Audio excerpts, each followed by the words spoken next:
السلام عليكم، يا رب تكونوا بخير. إن شاء الله النهارده هنعمل مع بعض الفطير الحلو بأسهل وأبسط طريقة، بدون عجن ولا فرد ولا توريق، من أحلى وأسهل الطرق اللي هتعملي بيها الفطير الحلو. 10 دقايق هتكوني عاملاه بدون أي مجهود، بجد النتيجة هتبهرك. يلا بينا على طول نبدأ، بس قبل ما نبدأ تنسوش تصلوا على النبي صلى الله عليه وسلم.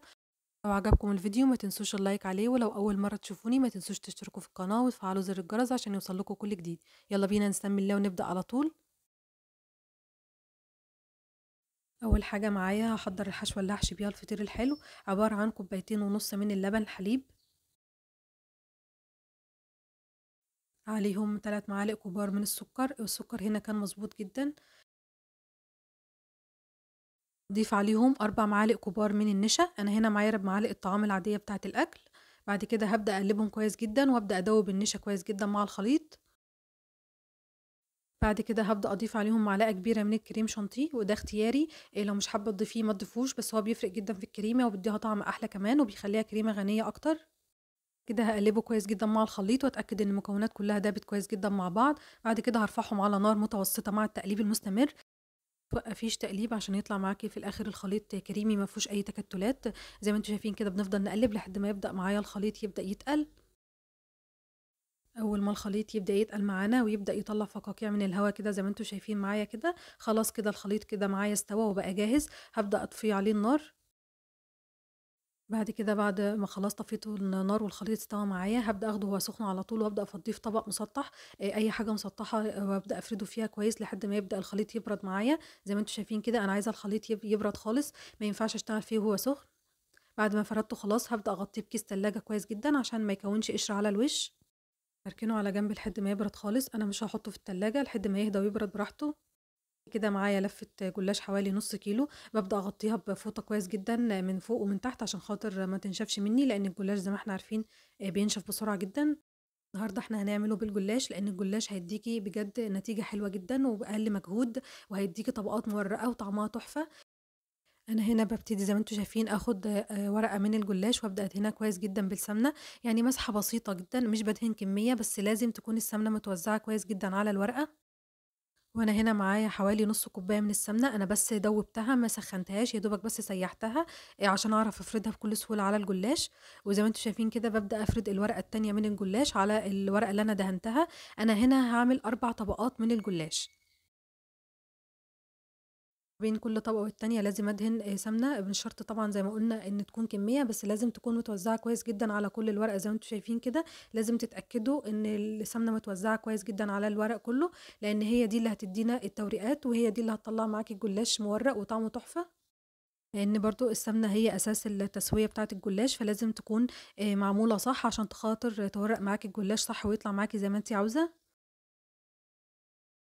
وزي ما أنتِ شايفة معايا كده كل ما أبدأ أخلّص ورقة بابدأ أفرد الورقة التانية بعدها، وأبدأ أطبّق نفس النظام وأدهنها سمنة، وعايزة أقول لِك كمان إن ممكن تقللي عدد ورقات الجلاش ل3 ورقات، بس ما تقلليش أقل من 3 عشان تضمني إن الكريمة بتاعتِك ما تخرجش برّه الجلاش، يعني أنا عايزة أقول لِك بعد ما عملت أول 2 ب4 طبقات، في الآخر لقيت باقي معايا 6 ورقات جلاش، فاضطريت أعمل آخر 2 ب3 ورقات كل واحدة فيهم، وكانت طالعة معايا برضه حلوة، فبس ما تقلليش أقل من 3 ورقات.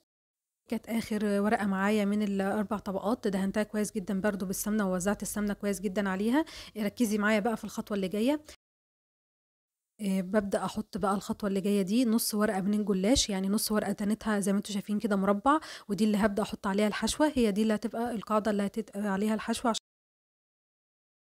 أنا عايزة أقول لِك إن دي كمان كان جزء من الجلاش مقطوع، يعني أنا ما قطعتهاش أساسًا مخصوص، فبالتالي أي ورقة تكون معاكِ مقطوعة ابدئي حُطّيها كده في النُص من غير أي دهن سمنة.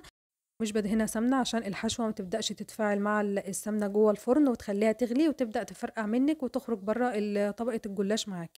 بعد ما فردتِ طبقة المهلبية كويس جدًا في النُص وطبعًا الكمية بترجع ليكِ، عايزة تكتّري، عايزة تقلّلي زي ما أنتِ عاوزة، لإن هنا المهلبية معانا ما شاء الله طبقتها تقيلة، فبالتالي مش هتخرج منِّك من الفطيرة بعد التسوية أو حتى أثناء التسوية. وبعد كده زي ما أنتم شايفين كده بدأت أطبّق الأطراف، خدت أول طرفين طبّقتهم على بالجنب كده، وبعد كده بدأت أدهنهم دهنة بسيطة من السمنة علشان خاطر تورّق معايا أكتر، وبعد كده خدت الطرفين التانيين وطبّقتهم على بعض، زي ما أنتم شايفين كده يعني الفيديو شارح نَفْسه بكل سهولة، ما بتاخدش منِّك وقت ولا مجهود، بعد كده هاجيب الصينية أو الصاج اللي هاسوي فيها وابدا ادهنهم بالسمنه، بديهم مسحه حلوه كده من السمنه. بعد كده هبدا ارص فيهم الفطير اللي معايا. بجد الموضوع سهل جدا، مش هياخد منك وقت ولا مجهود، وبجد في الاخر النتيجه حلوه جدا.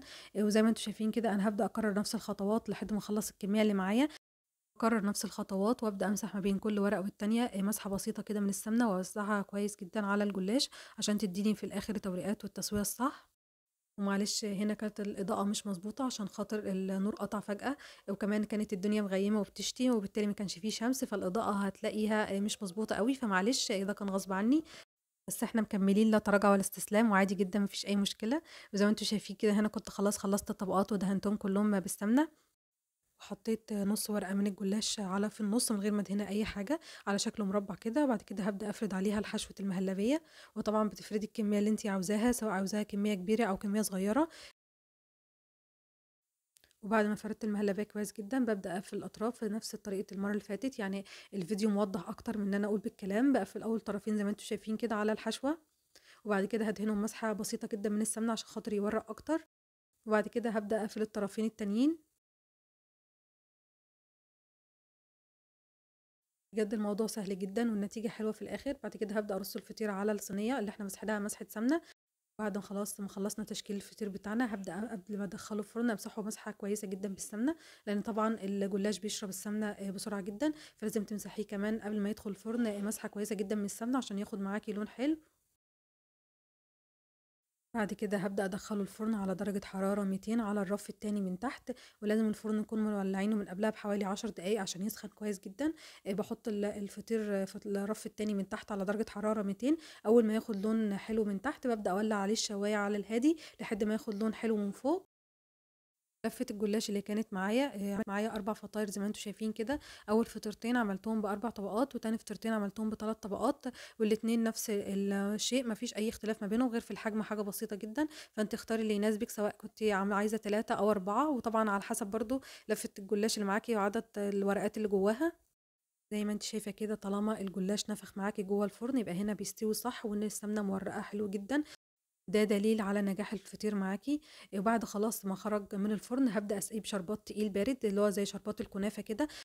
وأنا هنا عاملة مقدار صغير عبارة عن كوباية من السكر وكوباية إلا ربع من المَيّة وعصرة نُص ليمونة وكيس من الفانيليا. وبعد كده بارفعهم على النار لحد ما يغلوا، واسيبهم يغلوا حوالي 5 دقايق، وبعد كده باطفي عليهم النار واسيبهم لحد ما يبردوا خالص. وزي ما أنتم شايفين كده أول ما يطلع الفطير معايا من الفرن بابدأ أسقيه الشربات زي ما أنتم شايفين معايا كده، واسيبه لحد ما يبرد خالص ويشرب الشربات بتاعه. زي ما أنتم شايفين كده أنا باخد بالمعلقة بالشربات وأبدأ أسقيه، مش باحط كمية كبيرة من الشربات، لأ كده زي ما أنتم شايفة كده. والفطيرة دي تقريبًا اسمها فطيرة أحمد أمين، هي مشهورة جدًا في المنصورة. قولوا لي هي فعلًا دي فطيرة أحمد أمين، بس هناك هُم بيحطوا كريم شانتيه على الفطير وبعد كده بيبدأوا يحطوا فواكه وصوصات. أنا هنا بس هاكتفي بتزيينها بصوص شوكولاتة. إحنا عملنا مع بعض قبل كده جناش الشوكولاتة، أنا كان باقي عندي جناش شوكولاتة زي ما أنتم شايفين كده بدأت أزيّن بيه. ده جناش شوكولاتة عملنا طريقته كذا مرّة قبل كده في القناة موجودة. وكمان هازيّنه بشوكولاتة بيضا زي ما أنتم شايفين كده، دي شوكولاتة بيضا عادية مسيّحاها وهابدأ أزيّنه بيها.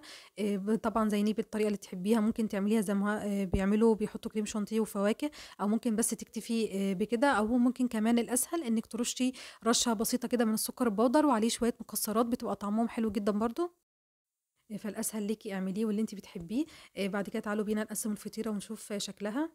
زي ما أنتم شايفين كده دي شكل الحشوة من جوّه، بجد يا جماعة طعمها روعة، وبجد ما خدتش أي وقت ولا مجهود، وفي الآخر النتيجة حلوة جدًا بدون تعب وبدون فرد بقى ولا توريق ولا عجن ولا أي حاجة، وبجد طعمها جميل جدًا. وما تنسوش لو عجبكم الفيديو تعملوا لايك، ولو أول مرة تشوفوني ما تنسوش تشتركوا في القناة وتفعلوا زر الجرس عشان يوصل لكم كل جديد.